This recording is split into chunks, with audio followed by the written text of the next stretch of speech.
ना ना लेना वो काम के ऊपर निर्भर नहीं करता, वो आदमी के एटीट्यूड के ऊपर निर्भर करता है। छोटी सी 2 मिनट की स्टोरी सुना के मैं अपनी बात को खत्म करता हूँ।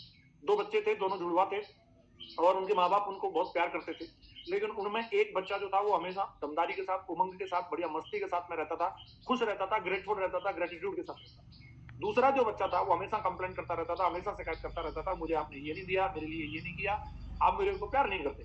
तो उनका बर्थडे था, तो उन्होंने, उनके माँ बाप ने उनके 15वें जन्मदिन पे प्लानिंग की कि कुछ ऐसा करते हैं कि जो बच्चा हमेशा खुश रहता है, इसके लिए कुछ ऐसी सिचुएशन क्रिएट करते हैं कि ये परेशान हो, और जो हमेशा परेशान हो, दुखी रहता है, इसके लिए ऐसी सिचुएशन क्रिएट करते हैं कि ये खुश रहे। तो उन्होंने 2 कमरे लिए, एक कमरे में ढेर सारे खिलौने भर दिए और खिलौने भरने के बाद में उस बच्चे को उसमें छोड़ दिया जो हमेशा दुखी रहता था।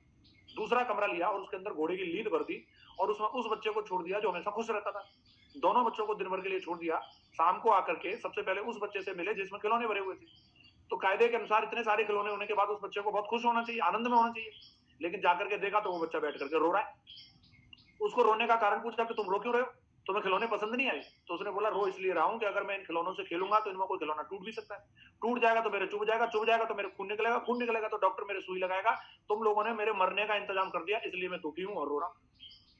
और उनके इंटेंशन पे सवाल करने लग गया और दुखी होकर के बैठा। अब जाकर के उन्होंने दूसरे वाले बच्चे के पास में गए जिसके कमरे में घोड़े की लीद भरी हुई थी। सोचा कि ये तो बहुत परेशान होगा, लेकिन जाके देखा तो वो बच्चा वहां पे नाच रहा था, गा रहा था, आज फट्टे चकलेट दे, ओए बल्ले बल्ले, मजे आ गए। उनको समझ नहीं आ रहा, बोले यार ये घोड़े की लीद वाले कमरे में भी इतना एक्साइटेड कैसे हो रहा है। उसको पूछा तुम इतने जोश में क्यों, तुम्हें क्या मिल गया?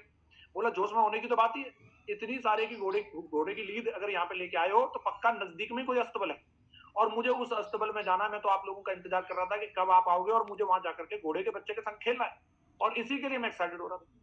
तो उसने उस नेगेटिव सिचुएशन में भी पॉजिटिव चीज को ढूंढ लिया। तो आनंद का जो विषय है वो परिस्थिति में नहीं है, वो हमारे एटीट्यूड में। कई लोग परिस्थिति को आदर्श होने के, बोले सारे अपलाइन दमदार हो जाए, मेरी डाउनलाइन बहुत आज्ञाकारी हो जाए, फिर क्या मतलब, तेरा क्या मतलब?